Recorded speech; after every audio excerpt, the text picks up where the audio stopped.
Olá pessoal, tudo bem com vocês? Meu nome é Ana Carla Costa e hoje eu tô aqui para contar a vocês a minha história. Quem está por trás dessa pessoa que tanto fala sobre violência verbal e física, que tanto fala sobre agressor, dor emocional da infância. Hoje eu tenho 35 anos, nasci no estado da Bahia, em Itabuna. Eu vim de uma família pequena, aparentemente deveria ser 4 filhos, mas fomos apenas em 3. A minha mãe, ela era diretora de uma escola, né? Ela foi formada em pedagogia, na época era o magistério. E o meu pai, acho que só a 3ª série. Tem uma diferença aí um pouco maior entre os meus pais, né?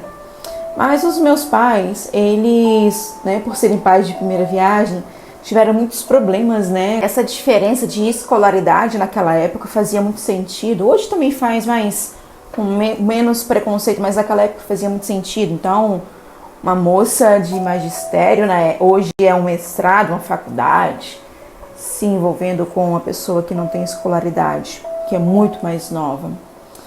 A minha mãe me teve com 27 anos e o meu pai me teve com 22.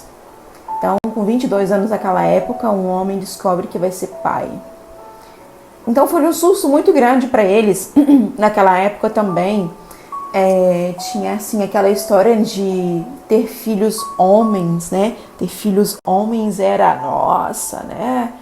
Então, fazia-se aquela comemoração e tal. Então, tinha todo aquele preconceito na época de que, se for para ter filho, é bom que seja filho homem. Então, além do problema, né, de relacionamento que eles já tinham entre si, porém fatores, a minha mãe descobre que está grávida e descobre que é de uma menina. Esse relato que eu te conto agora é da minha mãe. Ela me conta que quando fui para fazer a ultrassonografia e os dois foram, quando meu pai descobriu que eu era menina, ele blasfemou. Blasfemou e saiu xingando, né? Pô, fiz tanto trabalho para ter uma menina. E ali, eu acho que eu absorvi as primeiras emoções negativas. Não do meu pai, mas do que minha mãe sentiu. Então, durante toda a minha gestação, eu fui absorvendo tudo que minha mãe sentia. As preocupações, as raivas, as angústias. E inicialmente até o sentimento de rejeição, pois ela sentia, cara, como é que eu vou ter um filho com um homem assim? Então até mesmo aquele sentimento de desistência da minha vida, eu senti. Enfim, passou-se um tempo e conforme eu ia crescendo, né, na barriga dela, ela foi assumindo a gravidez e foi me abraçando. Mas ainda assim, aquela turbulência que ela passou durante a minha gestação, eu também absorvi. E houve o tempo do meu nascimento. No meu nascimento foi muito sofrido. Eu nasci, não assim uma criança muito grande, né? Mas eu nasci um pouco uma criança pesada. E naquela época não se tinham recursos que se tem hoje. Hoje, né, pelo estudo, pela tecnologia, quando uma mãe chega no pronto-socorro obstétrico e eles notam que a criança não tem passagem, eles não forçam. Vão e fazem uma cesárea. Mas não. Há 35 anos atrás, forçaram a minha mãe a colocar um bebê grande e pesado para fora por meios de parto normal. E eu creio que essa história também, né, de forçar a sofrência, né, passou também pela história de muitas pessoas. Eu demorei para nascer. Minha mãe não tinha passagem, ela fazia força, mas eu não vinha. E todos aqueles recursos que eles colocaram para tentar, né, me fazer eu nascer a força parto normal não funcionava. E foi passando o tempo, eles foram vendo que eu não nascia. Eu ficava ali, né? Criança, quando tá ali, rompe a bolsa. Hoje a gente sabe que depois que rompe a bolsa, tem que acelerar o nascimento, porque é sofrimento pro feto ali. É mais tempo ele sem o oxigênio, sofrimento para a mãe e sofrimento para a criança. Então, nós duas sofremos ali. Enfim, teve todo aquele processo, minha mãe sofreu muito. Foi pro parto normal. Só que minha mãe carregava aí 2 sofrimentos. Do meu nascimento, o físico dela não suportava mais tanta força. Ela carregava isso, né, sobre o meu nascimento e o relacionamento que ela tinha com meu pai. E quem sabe a ligação, quem sabe já conhece, a ligação entre mãe e filho ali é muito grande. O filho conhece o sentimento da mãe, o filho consegue sentir, captar aí da mãe a carga emocional que ela carrega. Então isso já fui absorvendo para mim. Fui crescendo, fui me desenvolvendo e a minha mãe era a única provedora da casa. Então para ela trabalhar ela tinha que me deixar na casa dos outros. Não tenho conhecimento de quem sejam essas pessoas, mas eu não mamei. Geralmente as crianças ficam 6 meses mamando, né, recebendo leite materno. Eu não mamei, mas a minha mãe fez o que pôde para promover uma nutrição forte para que eu não sofresse, né, essa ausência do leite materno. Então, enquanto ela trabalhava, outras pessoas cuidavam de mim, não sendo meu pai. E por um breve minuto nessa história aí você deve sentir um pouco de raiva, né, do meu pai. A intenção da minha história aqui não é te contar quem é o certo, quem é o errado, mas te contar a minha história. E num breve minuto, antes de eu completar 1 ano, a minha mãe engravida de novo, da minha irmã mais velha. E 1 ano depois ela nasce, só que ela nasce com problemas de saúde. A minha irmã mais nova, perdão, nasceu com problemas de saúde. Então, criança quando nasce com problema de saúde, os pais aí já sabem, elas tomam tempo. E como é que você cuida de uma criança doente e dá atenção para uma de menos de 1 ano? É 2 crianças pequenas que necessitam de atenção tão quanto. Então, ali com a minha consciência de criança, eu já comecei a sentir essa sensação de rejeição, de abandono. Então, eu queria minha mãe. A minha mãe ficava em casa para olhar minha irmã. Eu queria minha mãe para mim. Eu não entendia que minha irmãzinha estava doente. Eu queria a minha mãe para mim. Afinal, a minha mãe era o meu porto seguro. E, enfim, eu tinha esse déficit de atenção aí, né, da atenção dos meus pais. E com 2 meses depois, a minha irmã foi a óbito. Eu não lembro muito especificamente quais memórias eu guardo dessas cenas, mas uma muito pertinente, eu lembro de um dia que minha irmã estava passando mal, muito mal, que eles levaram para o médico, de eu querer a minha mãe e ouvir minha mãe chorando. Então eu chorava querendo a atenção dela, afinal ela ficava o tempo todo fora de casa, então quando ela estava em casa, eu queria a atenção dela. Então eu chorava ali querendo a atenção dela e ela chorando com a sua atenção voltada para outra coisa. Isso marcou muito a minha vida. E mesmo que eu não tenha memórias claras na minha mente, o meu corpo carrega essa informação. E nesse dia ela levou, me deixou na casa da minha avó, por parte de pai, e partiu com a minha irmã mais nova, né, até então mais nova, para o hospital. E eles passam para a situação de ela ir a óbito ali no braço dela. E naquela época, eu não sei como é que era aí na cidade de vocês, mas eles tiveram que trazer ela, mesmo morta, para casa. E os meus pais passaram por um luto muito grande ali. Pois você ir com a criança morrendo ali, né, nos seus braços para o hospital e nada ter sido feito e você ter que trazer o corpinho da criança para casa. O aprendizado dos meus pais ali foram muito grande, pois lidar com o luto, lidar com o óbito, lidar com o velório de uma criança recém-nascida, né, com 2 meses de vida, não é para qualquer pessoa. E lidar também com outra criança de 1 ano ali demandando atenção. Como que você lida com luto e que dá atenção, amor e carinho para uma criança de 1 ano que não entende que a outra criança também faleceu? Então, essa situação também me afetou. Essa situação, mesmo que eu não entendesse que ali era um luto, eu também senti a ausência dos meus pais. Eu senti a ausência de amor e carinho ali. Então, inicialmente, eu queria a atenção da minha mãe, mais da minha mãe do que do meu pai. E ela ausente, não ausente fisicamente, mas sentimento. O coração dela estava de luto, o coração dela carregava mais dor. Então, isso a criança sente. Isso a criança começa a perceber. Então, eu já comecei dali a intensificar mais essa sensação de sentimento de abandono, de rejeição, de falta de merecimento.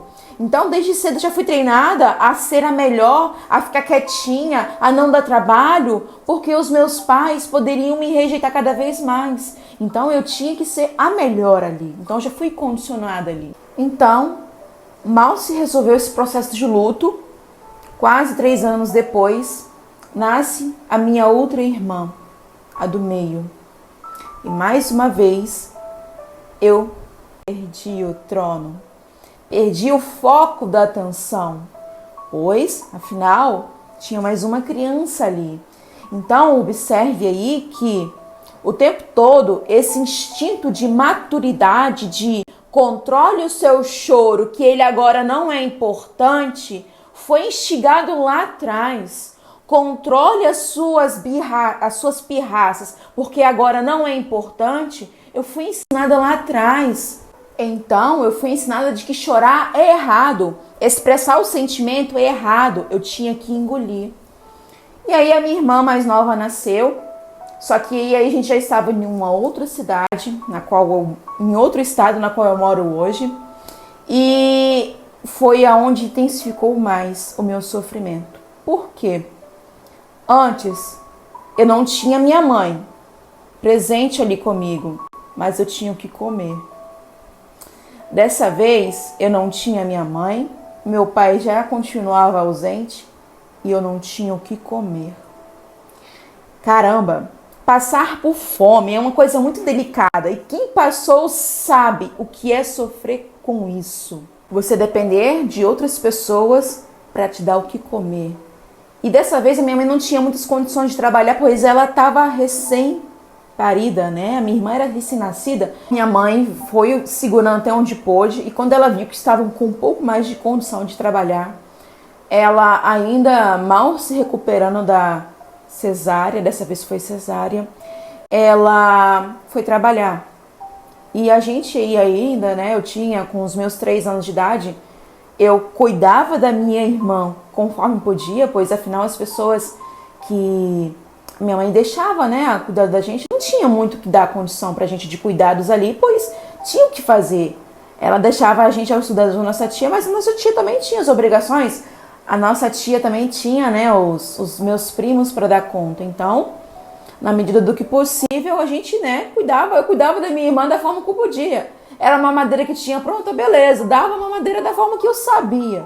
E às vezes era mamadeira azeda mesmo, mas eu não tinha noção. Não tinha essa noção, é o que tinha. Só que aí entra um grande fator da minha história. Pois além de carregar esse sentimento de rejeição, de abandono, de sempre ficar por último, começou aí a entrar o fator que eu me lembro de violência. Não de violência a mim, afinal eu era nova, mas de presenciar violência na minha mãe. De presenciar minha mãe sendo violentada física e verbalmente. E ali eu pude sentir um pouco mais do que é o sofrimento do ser humano ignorante. Mas eu carregava essa dor sem grande peso, afinal criança brinca, criança tira o foco do lado ruim e vai brincar, mas ficava ali dentro. Porém, se fosse algo que se persistisse 1 ou 2 vezes, mas não. Quando os meus pais vieram para o estado que eu moro hoje, a violência verbal e física se intensificou cada vez mais. Então minha mãe começou a trabalhar, ela começou a ter um pouco mais de renda, então começou a dar um pouco mais, uma vida um pouco melhor pra gente. A gente começou a ter um canto para morar. Mas foi aonde o problema entre os dois se intensificou cada vez mais. A minha mãe se via sozinha para dar conta da casa. E o meu pai, por ser mais novo, o senso de responsabilidade não foi um pouco desenvolvido nele. Então ele se sentia pressionado. Então, enfim, ele não sabia lidar com essa situação. E a forma que ele sabia em lidar com essa angústia interna, afinal ele tinha 2 crianças, passou pelo luto de uma. A angústia que ele tinha com isso, a única forma que ele tinha para esquecer de tudo isso, era se enfiando no meio das drogas, no meio do álcool, no meio do sexo e deixando a família. E minha mãe ele o tempo todo carregando. Só que a gente já viu, né? Pessoas quando elas ficam alteradas pelo álcool e pelas drogas, elas cometem coisas que não têm controle. E do meu período de idade, dos 4 até os 10, 12, 16 anos, eu presenciei surras inadmissíveis, até mesmo violência sexual. E a minha mãe, seja por qual fatores aqui que não é relevante abordar, ela se mantinha nesse relacionamento, mesmo apanhando, mesmo sofrendo todo quanto é tipo de humilhação. Ela escolheu criar nós duas e ter esse casamento, né? E ter esse tipo de relacionamento, sendo indigno ou não. Para ela, naquele momento, não era indigno. E dos meus 4 até 16 anos de idade, eu presenciei as mais diversas cenas de violência sexual, violência física, as mais torturantes que você pode imaginar, e violência verbal. Porém, o diferencial agora é que eu também fui a vítima. Eu sofri violência verbal, inúmeras formas de violência física, pois meu pai, ele entendia que a forma que a pessoa tinha de entender o que ele estava falando era castigando, independente do castigo. O castigo de maior intensidade que fosse necessário para ela entender a informação, era isso que ela recebia. Posso considerar que eu tive uma infância como se fosse uma ditadura. Eu respeitava o meu responsável, o meu tutor, não por respeito e admiração, mas por medo. Medo de abrir a boca, expressar o que eu sinto e apanhar mais. Afinal, era o que eu via com a minha mãe. Então, até os meus 12, 13 anos, eu presenciei isso tudo pacificamente. Eu apanhava com tábua de cama, chicote, fivela de cinto, borracha, mangueira. Você está achando pior? A minha mãe, eu vi ela apanhar de bainha de facão. E de facão também. Então toda essa carga emocional, ela foi sendo administrada, sendo guardada ali tudo no meu subconsciente. E eu fui suportando tudo isso, né? Afinal, para onde que você vai, né? Então, por vezes, às vezes, com os meus 13 anos, eu queria fugir de casa. Essa dor era tanta, mas tanta. Foi aonde eu comecei a dar os primeiros passos para o suicídio. E pela minha inocência, eu pensava que remédio iria matar. Eu tentei suicídio 3 vezes. A primeira foi logo após eu ter presenciado uma cena muito forte entre os meus pais. E aproveitava que meu pai saía, minha mãe ia trabalhar, eu pegava todos os remédios dela que ela tinha para tomar. Crianças não façam isso, tá? E nessa época, já com os meus 13 anos, eu já tinha o meu irmão mais novo. Então eu tinha que dar conta da casa, dos meus irmãos, suportar tudo isso, suportar toda essa carga, porque mesmo que a minha mãe colocasse alguém para cuidar da gente, da casa, é diferente quando você é o morador da casa. Você também tem responsabilidades. Então, ao invés de brincar da forma que eu queria, ao invés de viver a infância que eu queria, eu tinha que assumir responsabilidades. Ao invés de brincar, eu tinha que cuidar da casa. E ainda suportar as cenas de violência. Então, toda essa carga foi culminando a um desejo insano de tirar a própria vida. E nessa época, quando meu irmão nasceu, meu irmão nasceu, eu tinha 9 anos, a minha mãe passou por um grande luto quando ela perdeu o pai dela. Pai de uma grande base para ela. Então, ela já começou daí a tomar medicamentos antidepressivos. Afinal, marido violentador, filhos para cuidar, trabalho e ainda perder o porto seguro emocional dela, né? Então foi daí que veio os medicamentos que eu comecei a tentar tomar com 13 anos para tirar a própria vida. E eu lembro que nesse dia eu tomei esses medicamentos e apaguei. Apaguei e eu não queria mais viver, eu não aguentava mais segurar essa dor. E eu não sei como, pediram ajuda.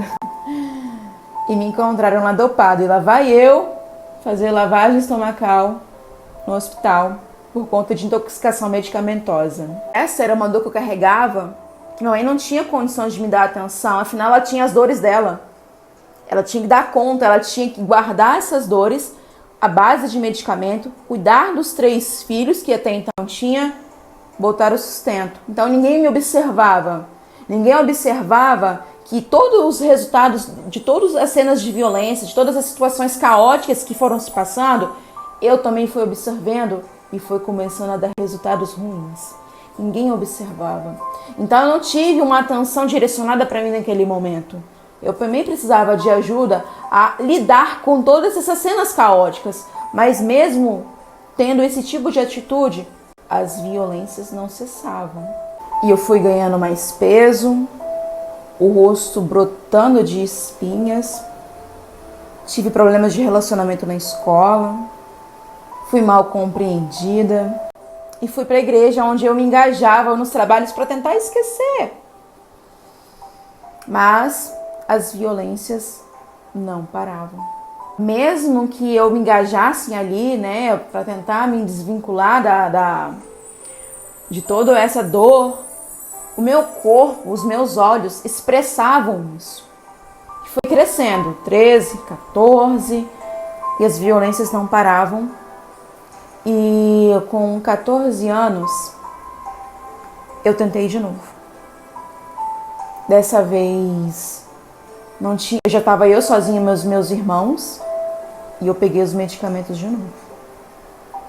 Pessoal, quando vocês verem pessoas assim que como alternativa tentam isso, deixe um pouco o preconceito do lado, calce a sua sandália da humildade e comece a observar ali um irmão que sofre e que não enxerga outra alternativa que não seja eliminar a vida para dar fim à dor. A pessoa, quando chega nesse estado, ela já não aguenta mais carregar essa carga emocional sozinho. Comece a observar as pessoas do seu lado, porque dá sinal. Quando a pessoa passa por esse tipo de situação, carrega dentro de si essa dor, dá sinal. Na voz, na fala, nos olhos, na forma de como se comporta. E com os meus 16 anos, eu comecei a namorar. E aí, onde se intensificou cada vez mais, não a violência física, essa daí eu presenciava na minha mãe, mas a violência verbal. Violência verbal das mais ofensivas que você pode imaginar. Falta de respeito mesmo como ser humano, como escolhas, como gosto. E com os 17 anos, eu tentei de novo o suicídio. Hoje eu não aguentava mais suportar essa carga, essa repressão, essa ditadura que eu sofria lá atrás, desde os meus 3 anos de idade. Que eu pude lembrar, na verdade. Para você ter uma ideia aqui, com os meus 16 anos eu estava no ensino médio. Eu fiz até carta de despedida, onde eu colocava que eu não aguentava mais sofrer. Eu não me via com mais de 23 anos de idade. Eu planejava a minha morte antes dos 23 anos de idade. Tamanha dor que eu carregava. E eu fiz essa carta, né, falando do porquê que eu tinha cometido esse ato, e tentei de novo. E nesse dia que eu tomei, tanto que eu tenho hipersensibilidade na garganta por conta dessas situações, foi resultante de uma das discussões, gente, não é discussão conversar não, é vias de fato mesmo, de presenciar coisas pesadas mesmo. E eu tentei de novo. E eu pedi ajuda, né, ao meu namorado na época, a pessoa que namorava com minha irmã na época, ajuda. E a gente tinha ido numa delegacia. Só que eles não sabiam que ali eu tinha tomado remédio de novo. E Na delegacia eu já comecei a passar mal. Aí as pessoas perguntaram, e por que ela tá assim? Aí eles falaram, porque ela tomou remédio. Ela não tá aguentando mais passar pela situação. E a minha irmã mais nova, eu lembro, ela deve ter sofrido também, mas eu que recebi a maior parte da carga. Ao ter feito, né, o boletim de ocorrência ali, a qual minha mãe, por medo, ela me repudiou a não fazer, eu fiz um boletim de ocorrências pedindo, né, socorro. Foi quando, com 16 anos de idade, onde eu tive condições de pedir socorro. Algo que pudesse acabar com essa dor, já que minha vida não estava sendo eliminada. Já que eu não consegui acabar com a minha vida, alguém faça alguma coisa. E aí eu fui dali mesmo da delegacia, eu fui pro pronto-socorro e lá vamos fazer lavagem estomacal de novo. E a postura do profissional de saúde aí é imprescindível nesses casos. Eu passei a noite no hospital.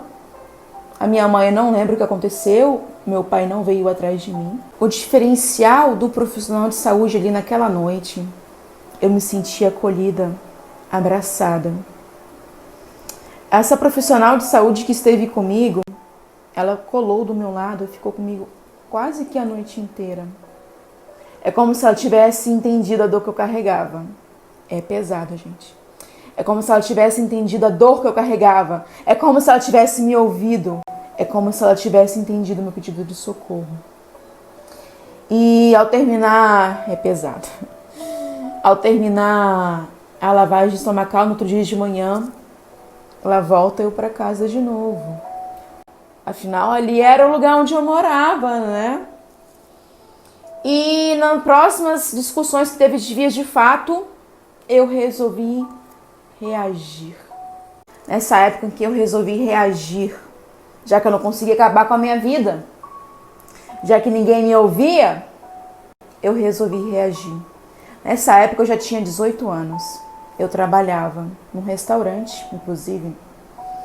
E nesse dia, né, tava tomando banho de sol na laje, né, tal. E meu irmão tava do lado, meu irmão caçula, né, eu abraçava ele como filho, afinal, minha mãe saía para trabalhar e eu cuidava dele, então eu tinha ele como meu filho. A gente tava tomando banhozinho de sol e ele, meu pai alterado, seja lá pelo quê, começou a me ofender. Começou a direcionar violência verbal. E nesse dia já saturada já dessa vida, eu resolvi revidar. E revidar por vias de fato mesmo.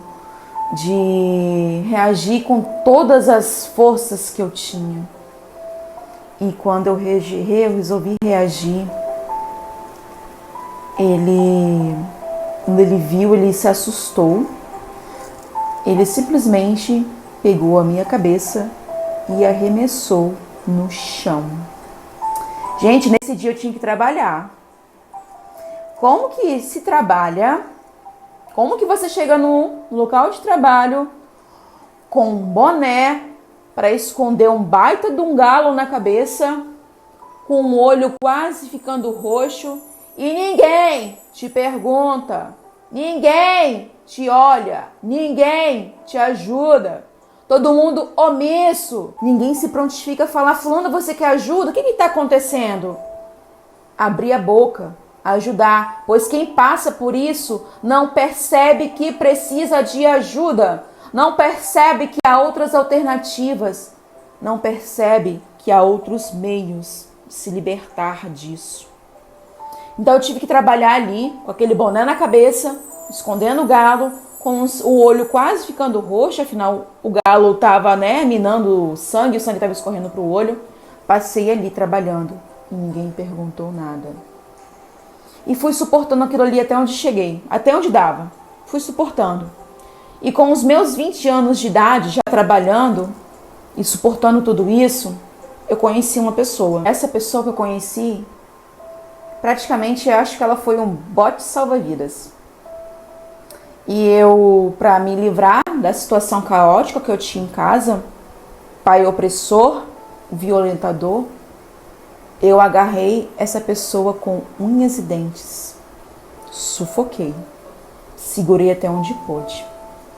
Segurei essa pessoa por 6 anos. Afinal, Para me livrar dessa dor que eu tinha em casa, eu tinha que sair disso.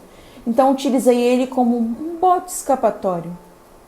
E entreguei-me a ele, né, essa pessoa que conheci, de corpo e alma. Mas não por amor de verdade, mas como meu salvador. Afinal, durante esses 6 anos me relacionando com ele, mesmo ouvindo lá de longe a violência verbal que o meu pai me direcionava a mim, não fazia tanto sentido, afinal eu podia focar no meu parceiro. Vivi 6 anos.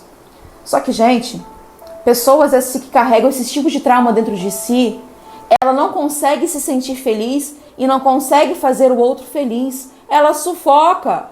Sufoca porque não se encontra dentro de si a saída. Ela sufoca por medo de olhar para dentro e enxergar o lixo. Ela se sufoca o outro por medo de lidar com a dor emocional ali dentro. Então o outro era só um bote escapatório, era a cruz salvadora. Então, coitado, meu parceiro sofreu. Durante esses 6 anos, por mais que eu tivesse momentos felizes com ele, eu não me sentia bem. Eu não conseguia me amar, eu não via dignidade de amor. E eu, nesse período, engordei muito. Mas não porque eu sofria na mão do meu parceiro, mas porque eu carregava essa dor aqui. Dor porque a minha mãe continuava sendo violentada em casa. Dor porque meus irmãos também passavam por essa situação e eu não podia ajudar. Dor porque eu sofria aqui dentro também, dentro de mim.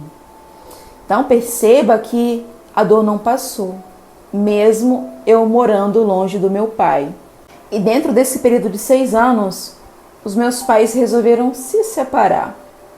Finalmente minha mãe deu o grito de guerra, né? Acho que não suportando mais o sofrimento, resolveu lá abrir mão do meu pai. E finalizo 6 anos. Eu termino esse relacionamento e preciso voltar para casa da minha mãe. Afinal, depois de 6 anos tendo liberdade, para onde que eu vou?